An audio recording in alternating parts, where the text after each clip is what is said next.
Today is August 11th, 2024. Welcome to Native Calgarian. Oki, Naganako, Mikoche, Chestakom Oki, or Nara Gora de Kots Nogotine Siku Saradi.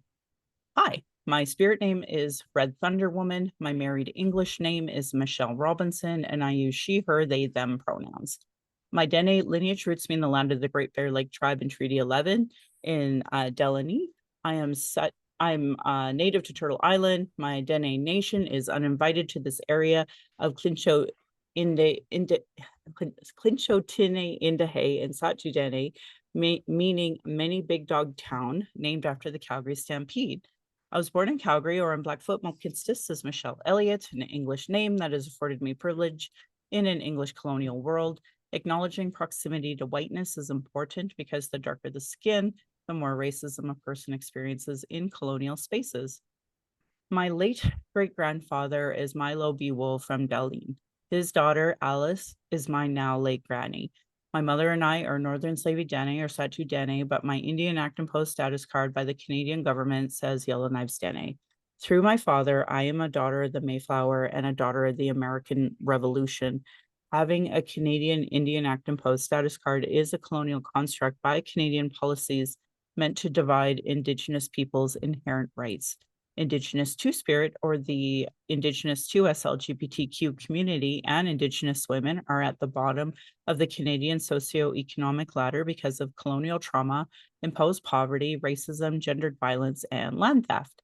According to the 2023 Quality of Life Report by the Calgary Foundation, 31% of racialized Calgarians cannot find suitable employment. I am not a social worker nor an elder, nor do I speak on behalf of all Indigenous, but I just share my journey as a Dene mom navigating this colonial, misogynistic, racist world in 2024. As a trauma-informed Dene woman who attempted to run, joined harmful colonial policies, spent money to be at expensive conventions, left my home to travel to those conventions just to vote on incomplete policies that still allow for colonial incarceration, a denial of justice, a denial of health services, racism, colonial trauma, genocide of Indigenous and Black peoples, I have worked to continue reports to advocate for and attempt to work within these systems meant to harm me and my community. I think of all of this today, and I hope we honor the many Indigenous lives lost for this so-called country named Canada. I hope you all see your role in the importance of stopping harm, and as a citizen, see your role in reconciliation and as a treaty partner. Pride Month should never be 1 month. It's important to understand that the straight agenda and gendered violence was and is forced on these lands by Christian outsiders. Land acknowledgements are critical for creating a safer space for Indigenous, as well as honoring the host as a guest and acknowledging your role as a treaty partner in a so-called time of reconciliation. Can they be performative? Of course. It's important that they have meaning. I encourage everyone to introduce themselves with an acknowledgement of their ancestors, story of displacement, how you perceive your role as a treaty partner, a citizen of Canada, a refugee, or other land displacement, so we as Indigenous people know how safe you are to be around. If you don't know how to pronounce your local Indigenous nations' names, won't say your pronouns, won't say your story of origin, won't acknowledge stolen lands, imposed economic oppression, or your role in reconciliation, I determine how safe you are to be around my community, my family, and myself, because we face the most colonial violence based on ignorance or worse, willful anti-Indigenous biases. Understanding land acknowledgements and their importance is Indigenous 101 because it immediately addresses colonialism, oppression dynamics, broken treaties, and lies taught today in Canadian schools nationally. That's why settlers and those who call themselves Native Calgarians or whatever town you're from, you show me you have no Indigenous 101 understanding. I highly recommend Jesse Winty's book Unreconciled, as it explains it perfectly, as do many Indigenous authored books, and that's actually the topic today. Land Back is a movement that would save the planet from the climate change created by colonialism, but it would be a part of a treaty partnership, meaningful reconciliation, and honoring global initiatives like the United Nations Declaration on the Rights of Indigenous Peoples. As a former geomatics drafter, I would be happy to teach you more, but you'd have to pay me. I'm speaking to you on the lands of the Niitsitapi, which is the Blackfoot Confederacy. The Blackfoot south of the imposed US-Canadian border are the Blackfeet, and north of the border are the Siksika, Kainai, and Piikani of the Confederacy. These lands are Treaty 7, signed September 22nd, 1877, with signatures that include the Blackfoot Confederacy, the Goodstoney, formerly Wesley, the Chiniki and Bearspaw nations of the Stoney Nation, and the Dene from Tsuut'ina. I acknowledge all First Nation, Métis, Inuit, status, and non-status across Turtle Island as the keepers of these lands. All non-Indigenous are treaty partners with the government signing on your behalf. My Patreon account is Native Calgarian, where you can pledge and support.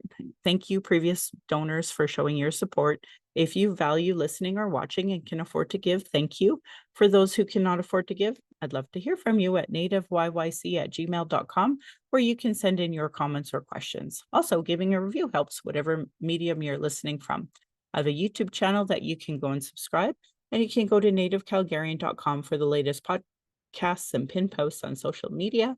And I'm super excited that you reached out to me, Alex, and that we connected, because I am so stoked about your book. And I did actually tell folks in my previous podcast about it, but I didn't get a chance to go into depth about it. And I'm so excited to meet you to talk about that. But I definitely want to invite you to introduce yourself in the way that you want to introduce yourself, and we'll go from there. Sounds good. Well, my name is Alex Soop. I'm the author of 2 books. Book 1 and book 2 is What's Night and They Will Come. I hail from the Blood Tribe of Alberta, Ganawa Nation. I currently reside in Calgary, Alberta. Been living up here since 2006. And I'm just recently got engaged. Oh, congratulations. Yeah, thank you. So that's my life right now. And yeah, that's me right there. That's a big part. I've been in Abbeydale since 2005. So like we're like pretty similar in that Yeah. place. But I was in Center Street McKnight for like 10 years, on Center Street for another year. So like it's been a while. Now I was born here. So it's been interesting watching the town like grow and grow and grow. I guess it's a city.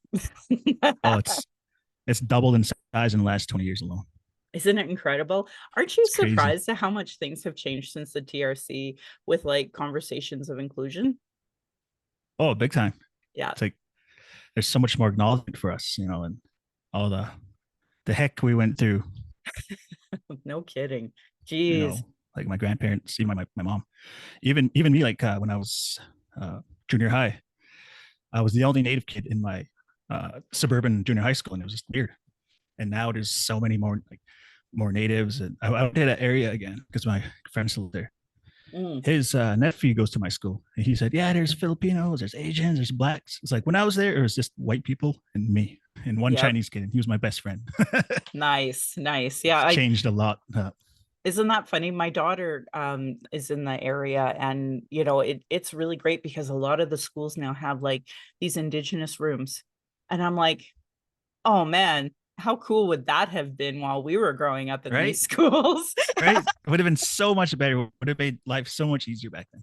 Yeah, no kidding. And now they're going on like Indigenous field trips all the time. And I'm like, hey man, that's awesome. And you smudge right in the school. Like, how great is that? Yeah. So I love it. Yeah, me too. So, so for a bad reason, I had to go out to BC, but then yeah, and I'm still on Virgin. So I lose all of my cell phone once I leave like any city, right? So like it's like having a dead phone. So yeah. So I'm traveling, and my husband, he prefers to drive. So he was driving, and I was reading, and oh my God, I just loved this book so much. This Midnight Storm, Moonless Sky. And I'm gonna tell you why too. I grew up reading. I'm 47, so maybe a bit older, but I grew up reading Stephen King. And Stephen King, he had all of these like kind of like mystical native tropes in a lot of what he wrote. So it was like a lot of his stuff. Yeah, so that made it kind of hard to listen to. And then when I really I experienced racism giving birth to my girl.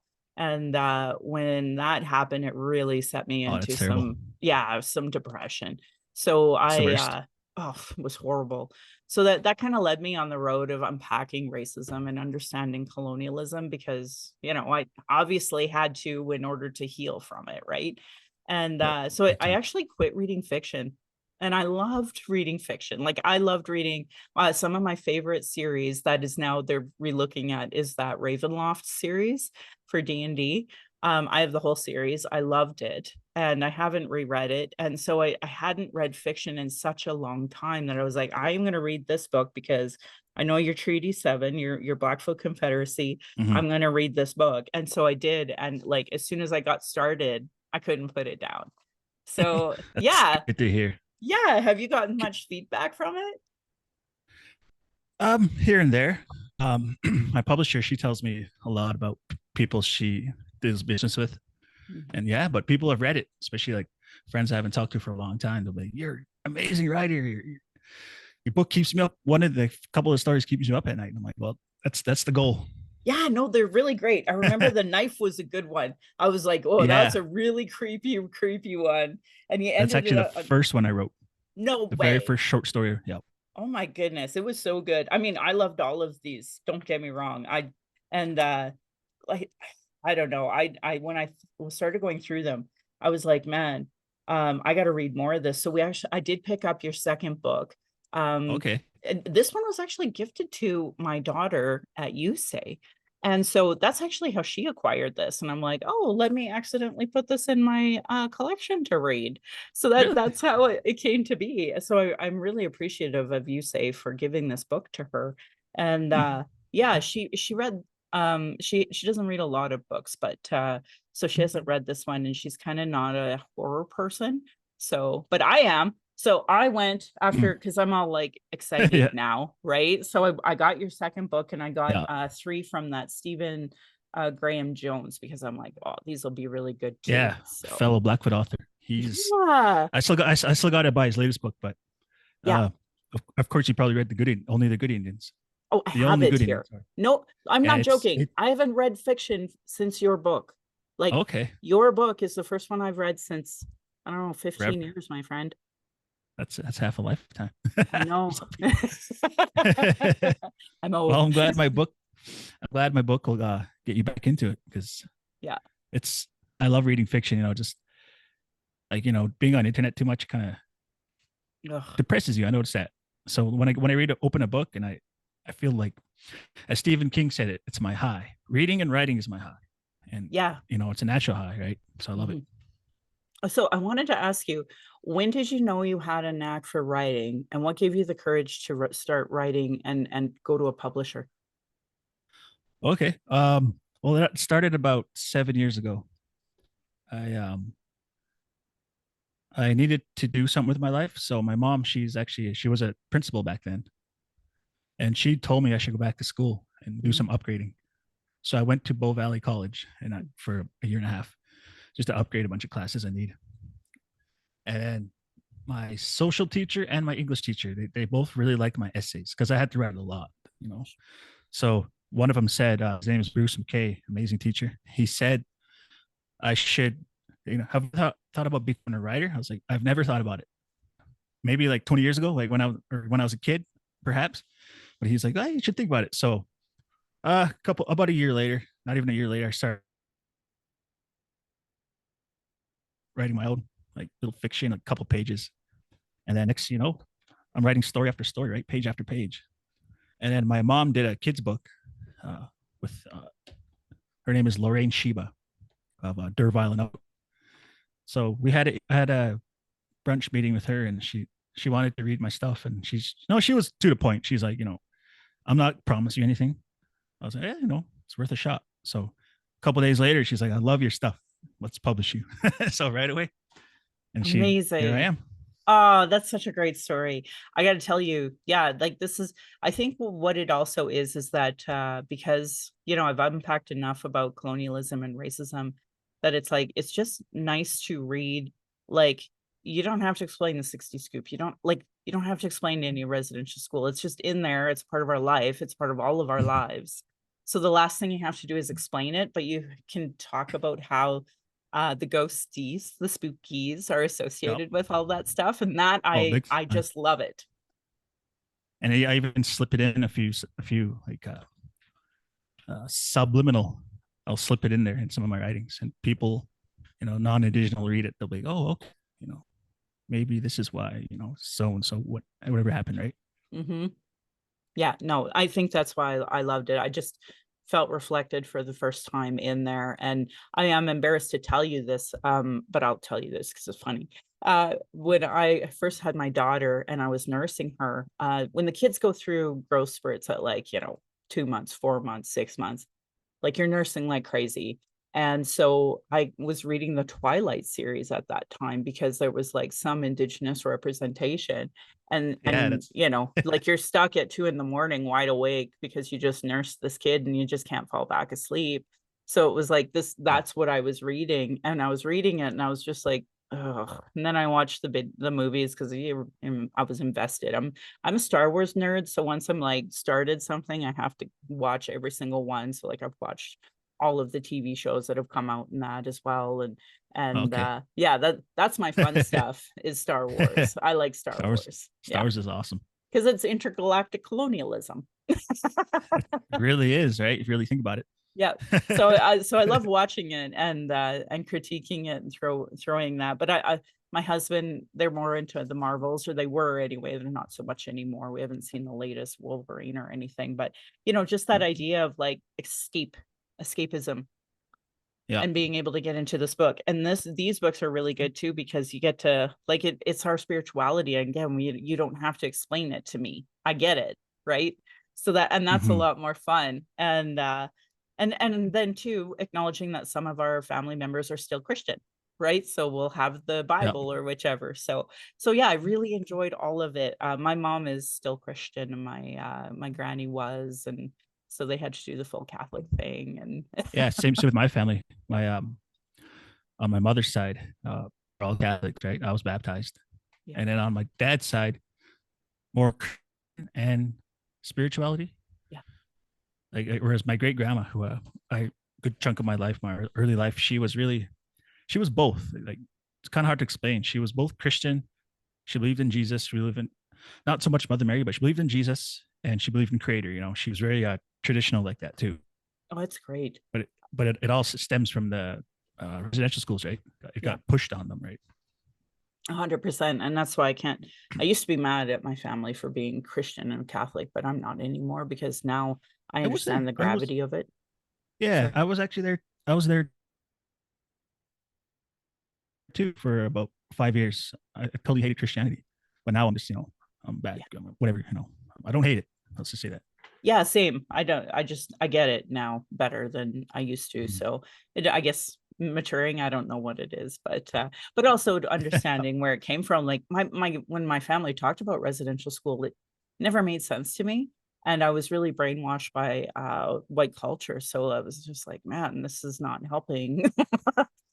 Oh, okay. Anyway, it's all Like done my mom. because yeah, exactly. Now I get it, Yeah. right? I get it better and I understand the gravity of what happened. So I'm really grateful to the TRC because I just didn't get it until then. And then and that was like I get 2011 when they started doing the testimonies and stuff. And my granny never did testify. I think my aunt and uncle did, but I haven't read their piece. But I've seen my uncles, Fred Sisakamoos's what he had to say in the TRC, and I was pretty blown away by that. And I'm like, and then I was like, that seems really familiar to Indian Horse. So then the whole family was talking about that, and that book, Call Me Indian, was published. So really happy. And then I had my cousin on, his son, talking about that book, and that was harder to do because like the transcript was on my auntie's desk, and so when he passed, like they had at least done the transcript, right? Like it was ready to go. And COVID actually killed Fred Sisakamoose. So that's Okay. how he passed. And then yeah, anyway, I'm getting off track. All I know is that it's really when I read this, I was like, it's really scary to write a book and then to put it out there. And I've met you and a few other folks in our community who've been brave enough to do it. And I just have so much respect for that. Thank you. Yeah. I just What think would Go ahead. they they they have to know where, like like it's a good way to put it. Put it in writing. Hmm. because like everybody when they read something, they have a different picture in their head. Yeah. Yeah. So that's why I like to put stuff in writing, and that really makes it a lot harder rather than seeing a movie. Like Yep. you watch a movie about it, they'll Hmm. forget about it 2 weeks later, right? You know Murray Sinclair's son? He's a prof over in Winnipeg. Nagin Sinclair. Okay. He came to Uh, Calgary at the UFC. They brought him in, and I listened to him. And he said to me something that's really, I'm just throwing this out there for anyone who might be listening. He said, not to me, actually, I should say, like, not me personally. He said it to everybody. He said that when he was always reading comic books. And then he didn't, now that he has a PhD in English, now he gets to mhm. not just read the comic books, but critique them. And I'm like, Yeah. why didn't anybody tell me that was a freaking option when I was little, man? That's a good. That's a good So way of putting it. yeah, so I really hope Yeah. that anybody who's listening gets inspired to write and inspired to get published, because I think it's just so important that we tell our stories our way. Because I Mhm. think, yeah, I think that's why I couldn't put your book down. It's just I knew it was talking about our spirituality, the racism, the Mhm. colonialism, without it having to be explained like in all of the stupid Mhm. nonfiction books that I read and critique all the time. Do you want to tell me about your second book that I haven't had the pleasure to read yet? Okay. Well, actually, this one's pretty cool. We actually, you probably know who Gene Bravewalker is. Yeah, I love them. Yeah, yeah. I met him a few. He's from my reserve, so I've never actually seen him in person. But my friend, that's actually her older brother. But they have like so many siblings, so she doesn't know him that good because they're like 20 years apart or something. But yeah. So I met him I was working at the Bagel as a maintenance, and he came in and hey, we just started chatting. We are both in the gym together. And he's like, "Hey, aren't you that writer?" I'm like, "Yeah, Alex Soop." I'm like, "Aren't you that guy? Aren't you that famous Indian?" He's been in Hollywood and stuff, right? He's on that new show on what's that MG the DMC or what's it? Sorry. Yeah, no, Anyway, I get yes, you. I don't watch a lot of yeah, it either, but he was on Wonder Woman, the first one. yeah, and Wonder And, Woman too. yeah, That was and a he big one. spoke Blackfoot, and like Yeah. I just remembered the cheering, like, what? When I He's first seen it, I just was like, "Holy!" I got shivers. I was like, "Dude, he's speaking my language." right. Like that was such a great one. And then I was sad in the second one for a billion reasons, including him not being in it. So yeah, I really Yeah. love that. And I was had the pleasure of meeting him a few times, only because like he'll come to the Stampede or come to Yeah. some of the events, and he's just every time I cross paths with him, he's just the kindest guy to me. Yeah. So He's a good yeah. guy. And he was promoting your book just like the other day. And so I'm like, Yeah. oh, I didn't realize you were even on Facebook. So I'm like and sharing it, promoting it, because other people have listened to my podcast know I've talked about your book in the previous one. So Yeah. Of yeah, and I'm hoping I can read your second one for the next year. I gotta course. kind of I do run a book club, and I run Okay. one a week or one a month, sorry. And but what happens is people gift me books, and then I don't Mhm. make the time to read them. So then I have to like sort it out and go like, okay, this is what I'm doing. so Yeah. so So yeah, there's, so I got to put your second one in my list so that way everyone yeah. gets to read your wonderful books too. And I may have to do more fiction just because we did all the TRC volumes. We did all of the National Inquiry volumes because I wanted people to understand and talk about them with somebody who is actually native to explain things that they may have questions. Most people Mhm. don't have many questions, but they're always shocked about the reality and how little other people get to know it. So I think that Mhm. by reading all of that, like my regulars, if they read these books, like they'll just enjoy them for funsy, and I Yeah. enjoy them for the way they should be. And I know not everybody loves horror, but I freaking do. I've always loved horror as far as I Me was young. too. Yeah, did you I ever watch like all of the movies and stuff? Yeah. And actually, the first one I read was I was 10, and when you're that young, you don't really comprehend what you're reading. Was The Shining. I'm like, this ain't that scary, but I don't even know what I was writing. Right, I'm used to write. It's an adult book, right? It's not for kids, so I thought it was boring. Then I watched the movie, and I was like, this doesn't seem much like the book. So about 5 years ago, I read the book again, Shining, and I was blown away by it. Right, I'm like, okay, now it's way better than the movie, right? Yeah. I remember reading that book about that at same age and just being terrified. I had a basement bedroom and I was just terrified after Lived in the reading it. basement. Yeah, yeah. And same with it. It was terrifying to me. But I just Yeah. kept reading them. And like it's funny you should say like they're not meant for kids. Like I was reading all the wrong books at that age, like Flowers in the Attic and things like that. And Okay. oh yeah, like horrible books for that age, but I don't know what it was when I was growing up in the 80s, like they just didn't have a filter about what kids can and should be reading. I did read all Yeah. of Nancy Drew books, like I loved those. Those were fun for me, but you know, I started to get more into the adult stuff and now they have so much great teen fiction. Um I've seen that, and a lot of people Mhm. who are adults read teen fiction because they're just fun reads to have. So I know I got really into Anita Blake, and but then that went really into porn world, and I'm not that person, so I was just like I couldn't get into it at all anymore. But I liked it when she was, you know, killing zombies and stuff. That was funsies for me. Mhm. But yeah. Anyway, so yeah, I really appreciate you coming on my show to talk about this. Is there anything else that you wanted to tell us about? um, besides Gene Braverock doing the guest writer on here, name is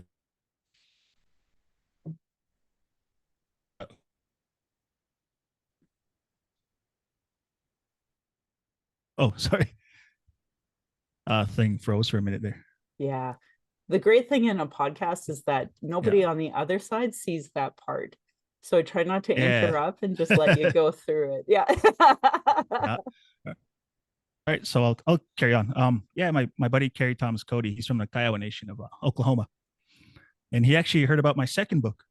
In the same way as you reached out, he reached out on Facebook. He has a podcast too. So Nice. this is about a year ago, just over a year ago, year and a half ago. I was on his podcast, and me and him just kicked it off, became good buddies, right? Native from way up in Alberta to a native that's way down in Oklahoma, and we Nice. talked about like our stuff up here. We have the Wendigo. They don't have that down there. They have like the skinwalkers and the deer woman. Yeah. And that I did my research on her. She's pretty creepy. So yeah, we just kind of exchanged stories, and then I was like, hey, why don't would you like to be a guest on my upcoming my second book? He's like, oh, hell yeah, bro, throw me in there. So yeah, Okay, so now I the have to book and find a that. story in here. It's by Yeah. him. It's called Snapping Turtle, and yeah, Nice. it's Nice. he's a good writer. I'll give it that. He's a good writer too. So we're definitely going to work together in the future. Oh, I love that. I seen that episode on Reservation Dogs about Dear Woman. It was so good. Yeah, he actually that's he's not his reservation is actually just the next reservation over from there, or down there they call it reservation. Well, up here we call them reserves. Hmm. And he actually met that uh, Harjo Sterling and Takeo. I can't pronounce his last name. He's from Australia or New Zealand. Yeah, that But guy. yeah, We all love him. yeah he met him actually, and then he told him about our story. So who knows, in the future, I might have a something cool. Oh, that's That'd be sweet. awesome. Yeah, that's totally awesome. Up north, like, so because I'm like considered a southerner now that I was born here, but up Mhm. north they have some pretty scary stories. And though I was taught, one of the few teachings I have is about offerings to the water spirits. And Mhm. so they have some pretty creepy stories up there about water spirits that I love. And At the so Arctic. yeah, yeah. Well, Okay. my people are in the Great Bear Lake area. So they're like they fish all the time, right? Like they're very Mhm. close to that as well. And so my great grandfather and my great grandmother, they were doing logging actually at that time when my great grandmother passed away. So yeah, just kind of that Hata Lake area, that area is where they were at. And Okay. Northern anyway, Cree. no, Northern Dene, like far north, Oh, like you're Dene. close. Yeah, Oh, I'm Satu Dene, like really okay. far north, like further Yeah, north. that's territories, right? Yeah, yeah, way further north than Okay. Yellowknife, Yeah. but that's my assigned band is Yellowknife. So, Okay. I have a buddy from Dogrib. oh, great, yeah, Yeah. and that's Fort just it Smith, with. actually. Fort Smith. Oh, there you go. Yeah. Well, and I kept getting Fort Good Hope mixed up with Deline as well. So like that like I don't always understand it, where my family is from, but I've been meaning to go really far up north to go see my great grandfather and his grave, and I got to go visit my grandmother's grave. She just passed, and I was unable to be there because I'd already booked a trip to a different place. So anyway, it's yeah, I really want to go up north and learn more of the stories. And I know that they're writing the stories, but if I don't go up there and pick up the book, like I can't order them and bring them down. And that's Mhm. so annoying, one, but two, it is what it is. Like my daughter wants to go up north, so we'll have to go up north and just do that and just do trips. So that's how it's gonna Okay. have to be. Yeah. Yeah. So, do you know who Richard Van Camp is? Hmm. Yeah, he's another native author that actually inspired me to write because I bought one of his books. Hold on, He's my Denic cousin, I'm sure. I don't know how I might be related, but uh yeah, Richard Van Camp is a called great author. Moccasins. Yeah, it's called Moccasins Square Gardens. It's a Nice. short story collection, and there's a horror two-part horror story. And I was like, dang, like that scared the crap out of me. That story, you should check it out. Oh, I'm definitely gonna check it out now that you told me that. Yeah, here it is. Oh, I've seen that one around. I've been Yeah, meaning to pick that one up, so I think it'd be really good. He comes to Calgary, like, the yeah, Calgary he does. Library brought him a few Yeah, times, and I'm like, "I gotta sign up for one of his teachings." yeah. My publisher actually knows him pretty good, Lori and Oh, Shiva. that's great. Yeah, so I'd hope to do a book for him one day. That'd be amazing. I bet he would do it in a second. He seems like he's a very good mentor. Yeah, his Rich are blessed. Yeah, It and became like it had a very famous Hollywood actor in it that I'm out of names. that's okay. I'm really bad at Hollywood when it comes to Hollywood, for sure. He's a Yeah. native, part native though. Oh, really? Yeah. Oh, Right on. I'm just waiting for you to unfreeze from my end. sorry, my Darn it. internet. Yeah. Ah. I'm using file from computers kind of sucks. Yeah, I know. I had to get a new computer as well for the same reason. And I'm trying to go through my photos Mhm. with Walmart to see if I can like get rid of some of the data that's on my phone. Just it's never ending. So we were laughing before we started this podcast about, software loading. And I feel like that's like our world now. It's like my life is always waiting for software to load. If you'd like, what we can do is we can hide our videos and then just keep talking if you'd like. So yeah, I really like Richard Van Camp too. He's such a really good author. I guess it is fiction technically, but Michelle Good put out this book called Five Little Indians, but it was really good. I Mhm. guess it's technically fiction, so I guess I lied. I guess I have read a fiction book, but if you've read Five Little I've been, Indians, like she reads so well, or she writes so well, it feels like it's a real story. I've been meaning to look at that. Yeah, I mean, it's a horror in the sense that that's real, but I mean, it's just stories about like once you're immediately let go of a residential school and how hard it is to kind of move from there. So, like I wish non-natives would read it for sure. But even for myself, someone who didn't go to residential school, like it's a nice way to read and understand what happened. And I never could get my granny or my aunt and uncle that attended to kind of tell what happened after. But I know my aunt and uncle just went back with my granny for the year they went. And then, but my granny never really talked about what her life was like after she was let go at 18, up Mhm. until she had married my grandfather. My grandfather is Bill Powless. He's from Oneida, so he was a status native, and she's Satu Dene. But my mom was already born by then, so I know she was adopted by him.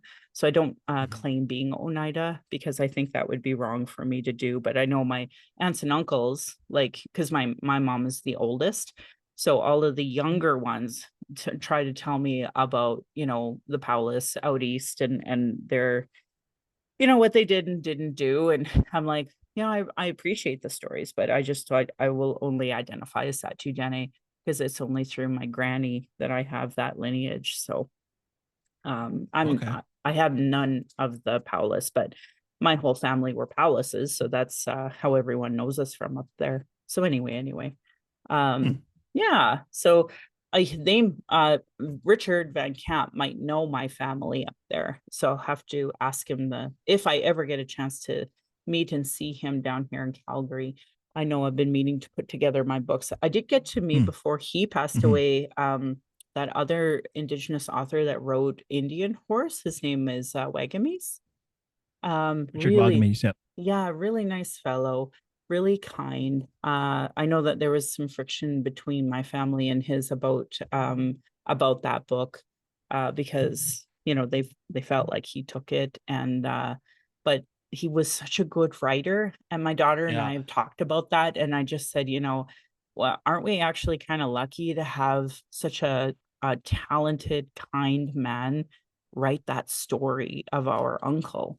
Right? So that's kind of how I framed Hmm. it to her, because like people will bring him up all the time, and my daughter was a little uneasy, like, what do we say? And we just promote Fred Sasak Moose's book, Call Me Indian, so as a way to tell his story. That's just all his story, and as opposed to Indian Horse being, and I think he said it's fictional anyway. So like it's just Hmm. like it's the same story, one from a non-fiction point of view, and then one from a fictional point of view, with a little bit of embellishment and such in ways. So I really loved Indian Horse, and when I watched the movie, I loved it too. Hmm. Very triggering, obviously, but Yeah. and real life horror, not fictional, like these great stories that you have here. I just love them. I can't wait to read your second book because I think it's going to be so fun to read. And now knowing what you just said about that moccasin book by Richard Van Camp, now I have to read that. So yeah, Yeah. from now on, any Indigenous horror story has to come my way because I just love them. Right. Like, and you got to check out Never Whistle at Night. Yes, you're the second book. And Shane Hawkey. Yeah. No, Never Whistle at Night is actually it's a short story collection of horror. It was put together by an indigenous artist or author from the States named Shane Hawk. Okay. And yeah, and actually the funny thing is our books came out about the same time. And he knew of our book because my buddy Kerry Thomas Cody met him, so he knows of our book. Nice. And but he didn't ask any questions. He didn't like did you copy me? Because like how I came up with the name of my book is well, there's that story you should read. It's called Hide and Go Seek. I So can't it's the wait. third that's the third story in my book. But a big thing, and I know with you guys up north, it's the same thing. Never whistle at night. It's all natives pretty much, right? Yeah. Like even my fiance, she's Filipino, but when we're walking, go for a walk or for driving or whatever, I'll whistle a tune. She'll like, hey, don't do that. Even she knows. I So it's pretty awesome, right? I have a I'm like, nephew. I got to tell you, I have a nephew that's Filipino from Vancouver, and he's a uh, part of that breakdancing world. So he actually knows all of these breakdancers that are like this big deal now. yeah. So yeah, I have, and it was funny because we got to see him and we were talking, and his family had one of those catering for major groups. So like we can't go for Filipino food anywhere in the city, no matter how good I might think it is, because it's like he can cook it better. Yeah. Oh, my fiance and her mom, they cook better than any restaurant you can get. Oh, It's a just how it hundred is, right? Home percent. home cooked, right? Yeah. Yeah. My daughter had a wonderful one of those like cultural exchange days, and everybody brings their own food from their background. And Hmm. like her one friends had the best spring rolls and noodles. And it was interesting because they were young and they were kind of ashamed of their food. And I'm like, I would pay good money for this food. And I kept saying that because I wanted them to feel good about their food because it's so freaking yummy. Oh, dude, it's amazing. Yeah. Surprised it's not like at Gray Eagle. Uh, there's a lot of Filipinos that work there. and they Yeah. have Pan Asian night for the buffet. There's no Mm. Filipino food. You know, there's Chinese, there's Thai, there's Japanese, it's Korean. Like, but there's never Filipino. Like, people would love Filipino food if they just knew more about it. Yeah, for sure. Well, I'm lucky I'm in the greater Forest Lawn area because like I literally can go for Filipino food. I can go for any Chopsticks. type of food. Yep. Yep. I know that So area. yeah, yeah. So I'm really lucky. I get it here everywhere. And I can't say like, oh, this is my favorite pho place or anything, because if I were to do that, it would be like so insulting to the next block over or the Yep. next block over from there. So Yeah. yeah. It's gotta be like, this guy's awesome. This guy's awesome. Yeah, 100%. My God. Well, and I'm so excited to read. I'm glad to talk to somebody who loves reading and writing, and I Mhm. can't wait to read more of your stuff. So, hats off to you. And I'm so proud of you because, like, for Yeah. me, Thank you. it's one of those people that I'm just too nervous to write. And I have so my Dene uncle, one of my Dene uncles, married a Chinese woman, and she put out a book Mhm. about, I don't know, business and finance or something. I haven't read it yet, but like she Okay. kind of posted on her Facebook like the steps that she was taking and how she did it. And I'm like, I wonder if I should write. I wonder if I should write. And then I feel like, who am I to write? What would you say to Mhm. somebody like me? Just do it. Yeah, Just do it. let's do No, it. never, yeah, never let anything get in the way of it, because it's a good way to just get out. Like, if you're angry or if you're sad, and you put it in words, like, fiction words, Hmm. put your feelings on paper, I like to call it. Yeah, And then once you're done, you're not sad anymore. You're not mad anymore. You actually feel good once you, like. That's all I gotta say. Like I said, it's a high, yeah. and then you'll just want to keep doing it. Right on. Oh, I Mhm. love that. Well, thank you so much for being on the show. I when and if you write more, please come back and tell me all about it, or just send me links and then I'll share them all over my social media, because Oh yeah, I just of course. absolutely, well, first of all, it's your land. Second of all, I'm a visitor here. Third, I love reading. Fourth, I love reading Indigenous horror. Like there's so many reasons to want to share it. So I just love Mhm. doing it, and always want to promote good fun writing, because I remember once Aaron Paquette made a comment like, man, some of these writers are the worst writers. And it was like a big can lit event as well. So Worst, like he worst. wasn't just saying like natives, he was just saying like in general, there are some really bad writers out there. And then when I read the critiques of like a Nancy Drew or the Stephanie Meyer who wrote those Twilight ones, I'm like, yeah, I guess that's true. I guess that's true. So I Mhm. think about all those things. I think I get too caught up in my head. So Well, uh, one more thing. sure. I changed it up with my second book. I have an introduction story. It's actually the first time. Well, not the first time, but as a young adult, when I got haunted down on my own reserve. Because I grew up as a kid Yeah, and as a teenager, because my parents broke up when I was a young age. I sure. lived with my grandparents, and they Mm, lived right beside. It's an old residential school called St. Paul's, yeah. and it sat empty for about 20 years before they fixed it up. So, like, in a native way, when places stay empty, spirits moving, right? Yeah. Yeah. So that's uh well, read it, and then you'll then give me some input next time we talk. Okay, I will. Yeah, that's Before the I do, first time I I'm ever going to got tell haunted. you a ghost story that's a real ghost story. So like this is for real about St. Paul's. So I had a good friend. I have a good friend who he's walked across Canada like 4 times. And Mhm. one of the times he walked across Canada was for all of the little ghosts, all the spirits that were still at these residential schools. So Mhm. he actually went with your elder Keith Chiefman. He's a really nice fellow. And He's we all awesome, went. awesome elder. What's that?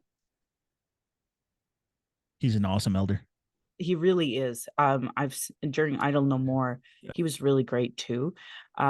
Really helping with teachings for a lot of us who were trying to learn at that time. A really kind man, my God.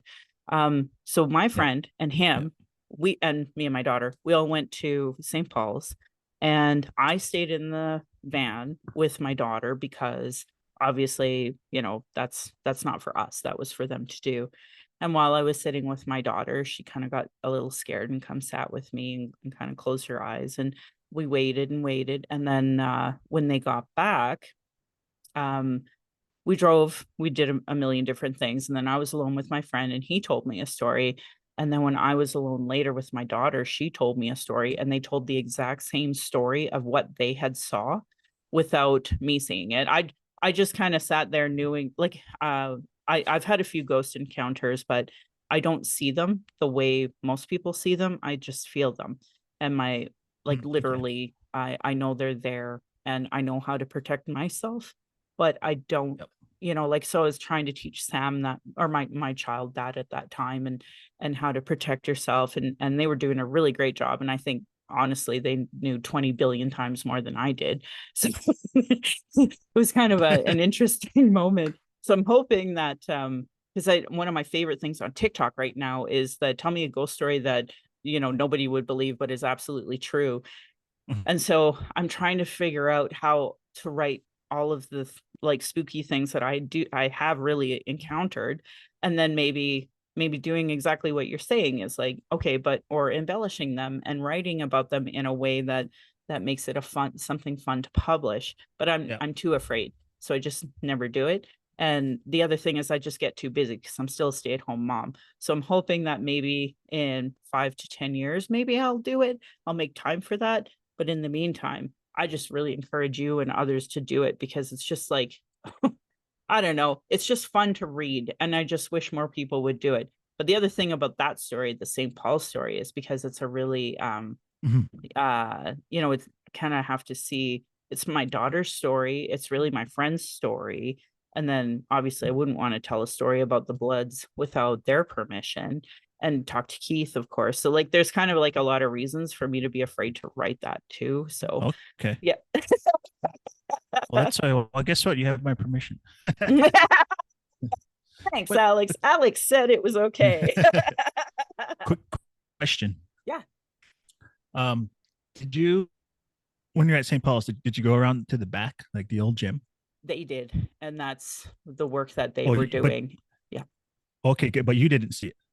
I did not go there, but I have seen it Okay. on videos because a Okay. few of Because your it's, it's members it's have done it. Yeah. it's like caving in, right? Yeah. Yeah. I don't know what I turned it down yet, but anyway, so yeah, read the introduction, and then since you've been there, you'll know like exactly how it looks, and it'll creep you out even more that you know that you've been there. Yeah. Yeah. So that's Yeah. gonna be awesome. Oh. Yeah, no, it's a really like I have respect for those spirits too, right? Like that's kind of part of it where it's like Mhm. you guys shouldn't have to be here. But I'll say this: there's a bloody nun there, and she doesn't want to let go of some of those babies. So Mhm. that is the person that I like. I keep dreaming about how would I make her go? How would I make her go home? Because like in like a show like Ghost Whisperer, like that's like pretty real to me.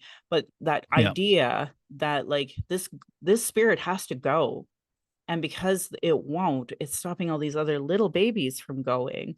And so that Mhm. is what, like, I'm like, we have to get rid of her. Like, how she needs to go back to her stupid Catholic heaven, Yeah. and just go there and live your life in that world. Um, Whereas with our people, like, once she's gone, then they will go.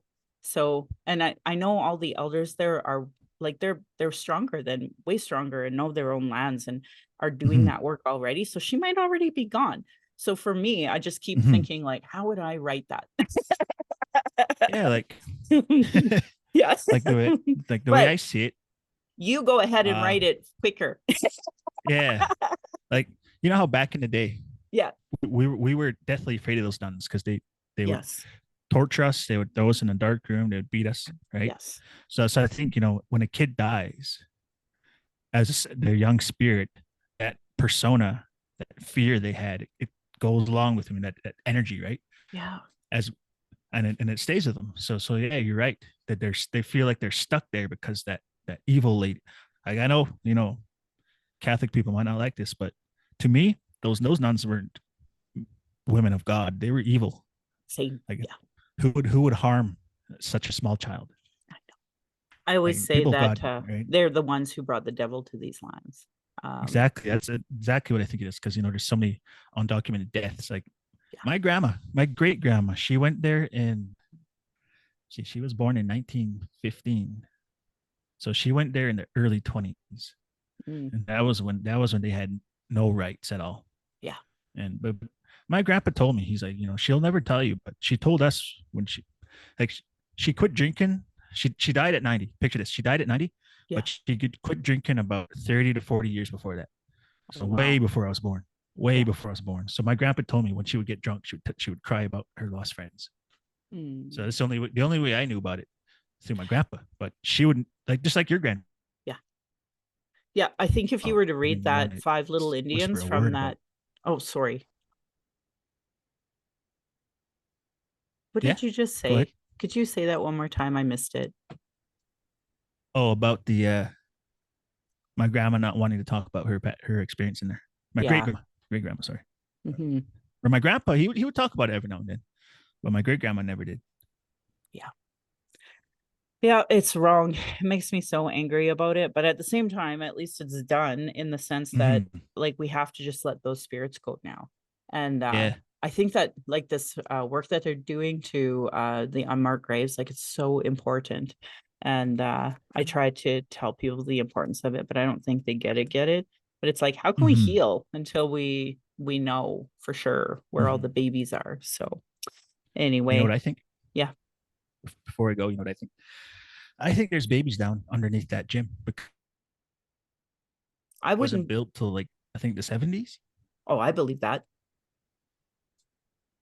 I Yeah. believe that. So I think maybe there's once once they tear it down and then they bless the land, I think one of those kids will be able to go home, go find I go, ac- go be with their parents, right? I'm going to add to what you're saying and say this that every single church all across the Western prairies, I think every single church in the basements should also be um you know Looked into, broken. Yep, because looked I into. think all of them Yep. like there's not one that shouldn't. And those Masons, the Freemasons, those are the two Mm-hmm. basements that we need to go through all of them. Big time. Hmm. So That's a good point. Yeah. gross.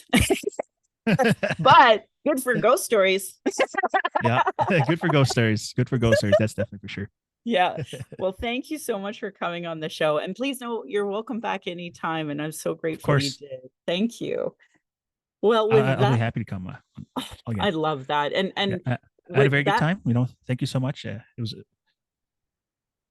I'm so glad. Please know that other podcast that you were telling us about in Oklahoma, if you send me a link to that, I'll even add it Mhm. to this episode and I'll share it so that folks can listen to that one because to me, those are the podcasts I listen to as well. Like some of my favorite ones are by indigenous artists. So that like I got to start liking and following that person.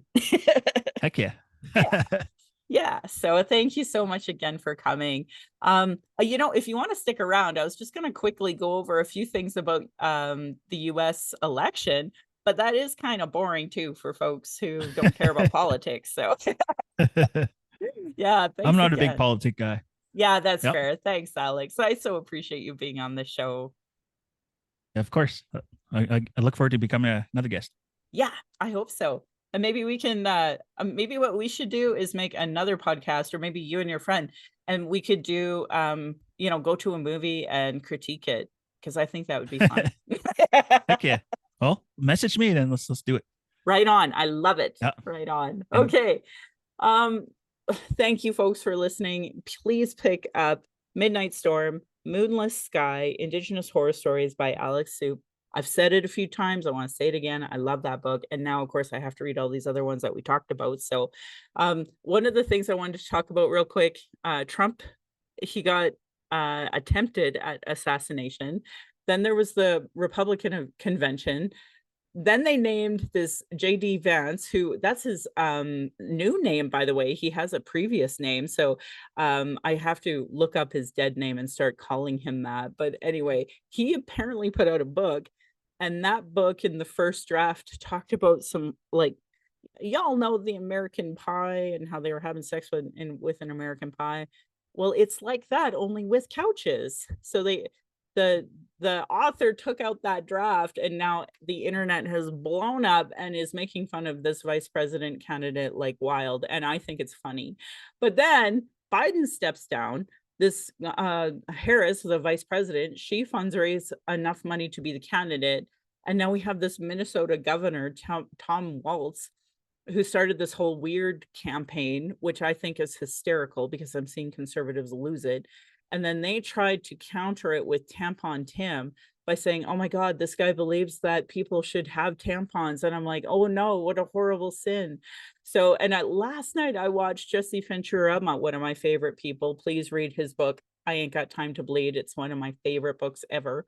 He's a former governor, he is a former Navy SEAL, and of course you all may know him from wrestling, which of course was my first exposure to him.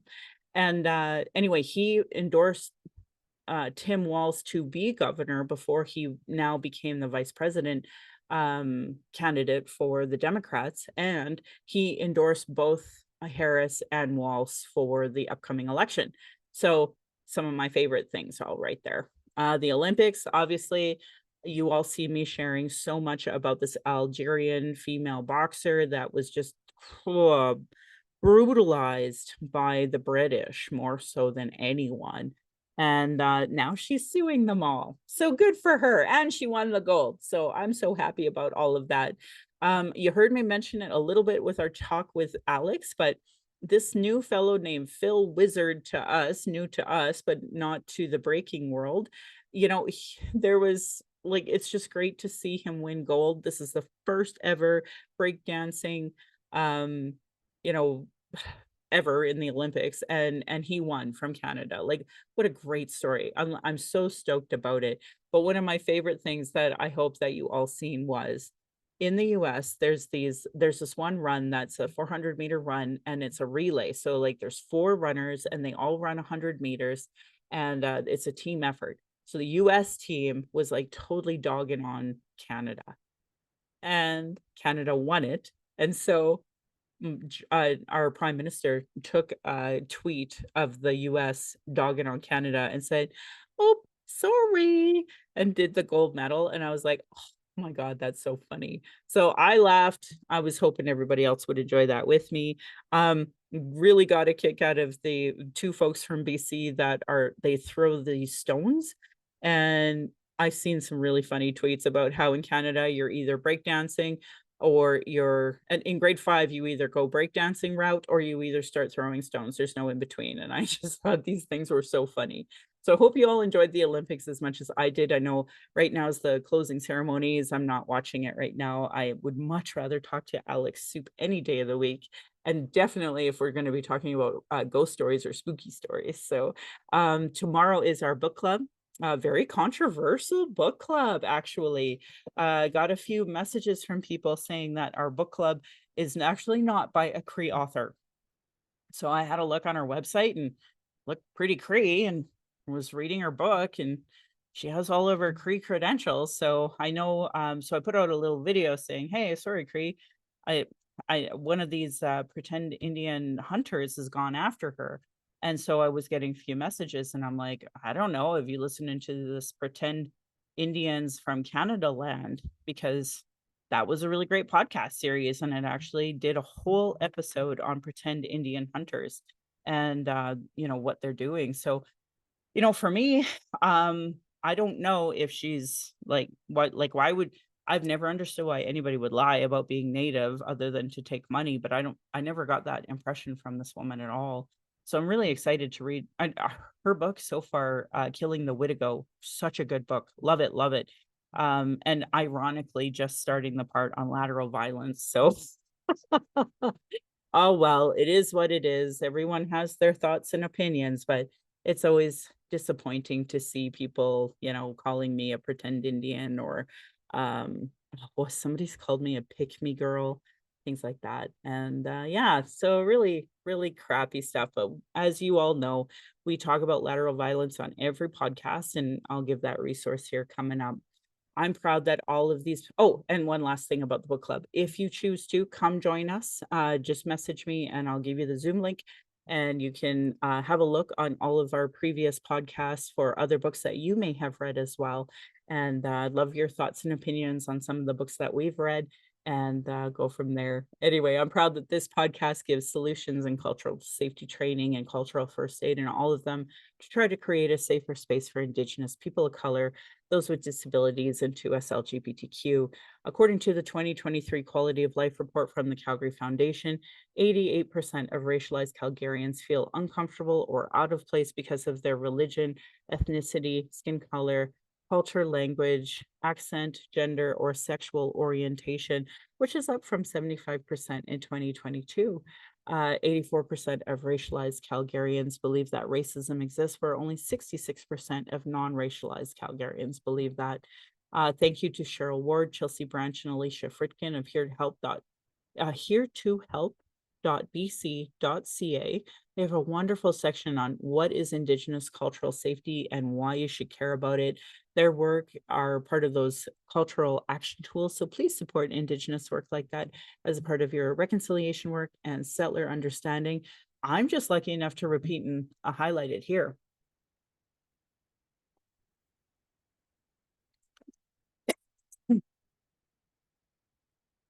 Internalized racism or lateral violence is another form of violence Indigenous and marginalized folks experience by the structure of racism imposed on these lands.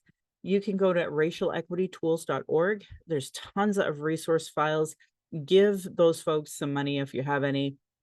What is Internalized Racism PDF by Donna Bevins.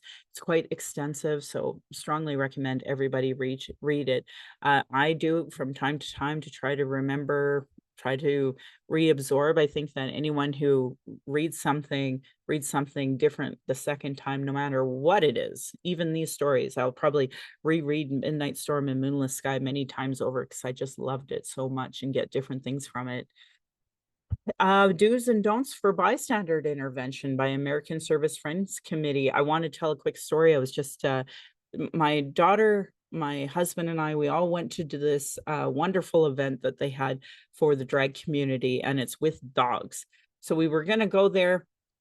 And what's the first thing we see but bike cops trying to go after these tents that are right beside the event? But who was there but friends from Walls Down, friends from the Reconciliation Action Group, and the elders community, Rainbow Elders. They were all there trying to engage with the police in a positive way. I obviously cannot do it anymore. I tried, it's pointless, but like their bystander intervention matters. So if you don't know what I'm talking about, of course, volunteer with the Reconciliation Action Group or Wellsdown Collective, or go to afsc.org. They have a wonderful resource on what to do when you're seeing racism. If you're in Calgary, this is more for the Asian community, but if you see or experience racism, you can report it at acttoendracism.ca. Their text is 587-507-3838. Anyone who follows me on social media, there is a wonderful YouTube that's available from the city of Calgary, from the anti-racism organizational lead, on how the journey of becoming an anti-racism leader, because we need everyone to be an anti-racism leader. Our Black Lives Matter activists, Taylor McNally and Adora Nofor, are being targeted legally. Please go to Stop the Stack YYC to find out how you can support them and understand what is stacking charges against Black people. Why is that racist? Find out more. And if you follow me on social media, the Edmonton police killed yet another Black man who was unarmed. And so Heron is, basically running that campaign of awareness right now. Please follow him too.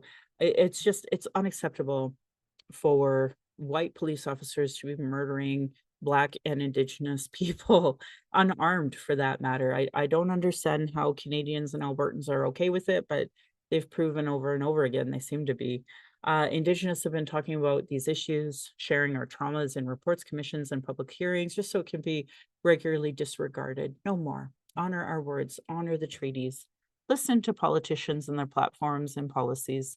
If they don't recognize marginalized folks with gender equity plus budgeting, if they are cutting violence prevention programs, cutting Indigenous education, uterus health choices, gay straight alliances, Like, I think the wonderful thing, if there is a wonderful thing, I shouldn't let me find a better word. If there was an interesting part of this hate against these boxers and this hate against, the VP for allowing folks to have access to tampons, it's understanding for the first time how little folks understand about uterus health choices and, basically gender affirming care in general.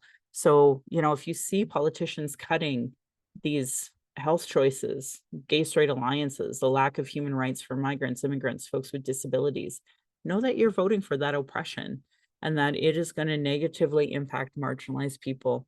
Demand that they implement the TRC, the Truth and Reconciliation Commission's calls to action, the recommendations of the Royal Commission on Aboriginal Peoples. We call that RCAP a lot. The multiple reports about child welfare reform, violence prevention, and now 231 calls to justice from the National Inquiry on Missing and Murdered Indigenous Women, Girls, and Two-Spirit. Provincially in Alberta, the Kenny government created 113 pathways to justice. So whenever you talk to your MLA, hold them to account. Municipally, we have the White Goose Flying Report. Denying these reports is a form of abuse called gaslighting. People are experiencing extreme racism in the educational and health institutions with multiple reports that say the same thing. Demand change from the election platforms and politicians. If they don't understand colonialism, racism, privilege, sexism, they have zero business running. You can also Google articles on how non-Indigenous Canadians can become allies because there's tons of them. The Calgary Foundation has a great ally toolkit. Highly recommend it. When it comes to missing people, I know right now there's a lot of conversation about what's a scam. And you see me share a lot of sources from non-police. And so I'll say this. I am surprised at the lack of digital literacy that a lot of people have. So, a newer account with 0 people following it will put out something that says, "Oh no, my son was mauled by a dog." And they won't put out any information, and you can almost copy and paste into a Google search, and you can see that same wording used over and over and over again, and these are people who have stolen accounts and are there to fish people, cause viruses and that. But for me, I share a lot of, like, known Indigenous people who have friends and family commenting in the bottom saying, "I am your auntie, I am their," like, these are known people. We don't have the same ability to report to police or be believed or have our stuff filed. I always thought people that followed what happened here with Colton Crowshoe's case understood that, but it is 2024 and I'm still explaining this. So, we don't get the same, um, likes and shares as non-Indigenous people. I regularly see this. If a non-Indigenous person goes missing in the city, like tens of thousands of shares. An Indigenous person in the city goes missing, maybe 100, and almost all from our own community because non-Indigenous refuse to share it. So I don't know how to help you all with that other than saying you're all racist. You can also sign up at aboriginalalert.ca. It's a really good group of people that work with police in the sense that you have a barrier.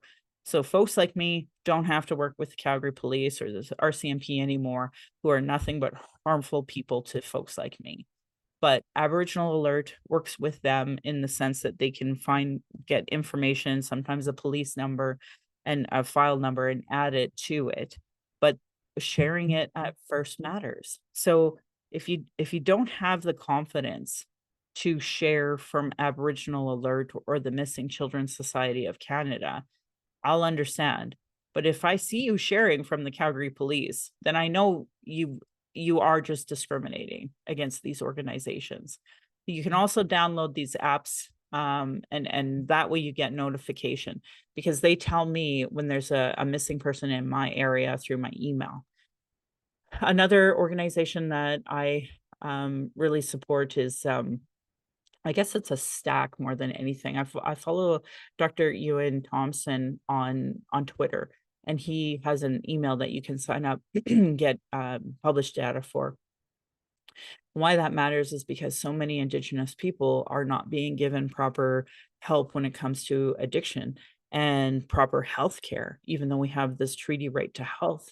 So we are disproportionately dying in this drug crisis that's happening.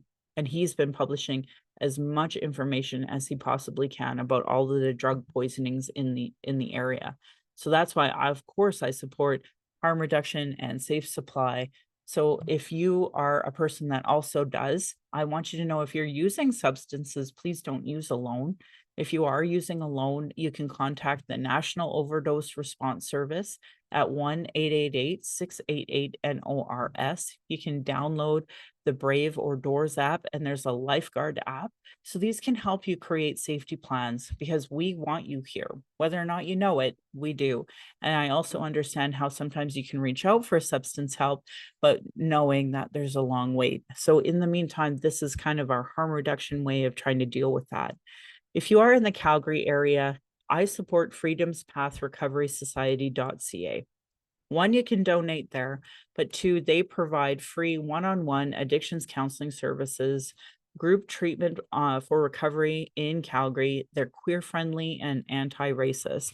And to me, the majority of the homeless population, and this is supported by stats, are either folks who are QT BIPOC or BIPOC.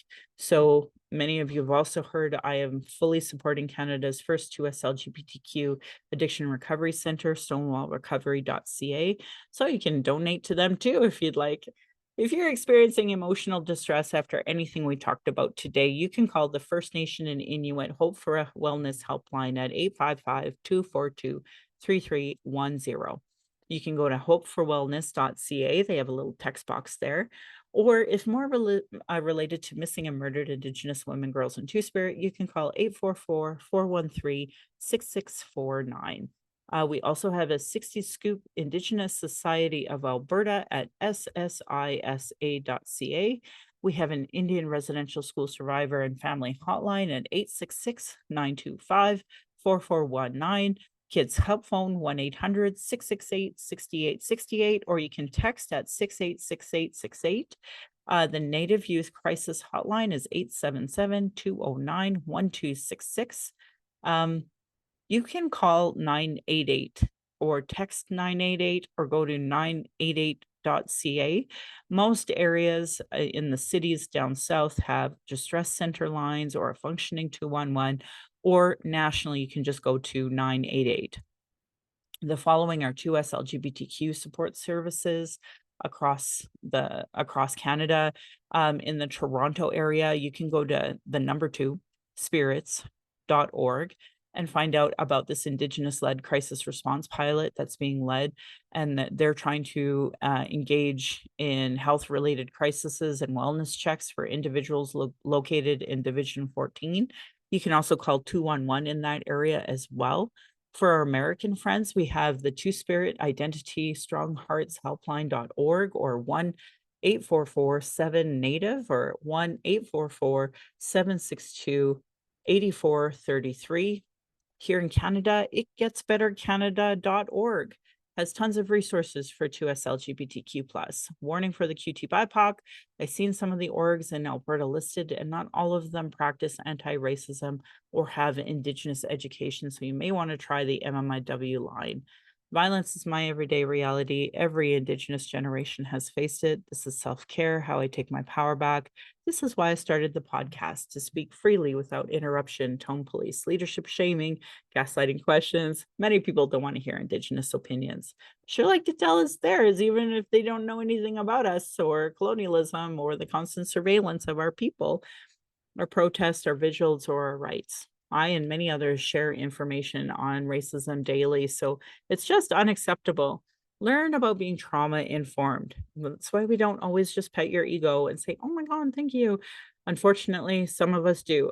Folks like me have worked really hard on our people pleasing and are just trying to learn what boundaries are. I'm always dealing with internalized racism.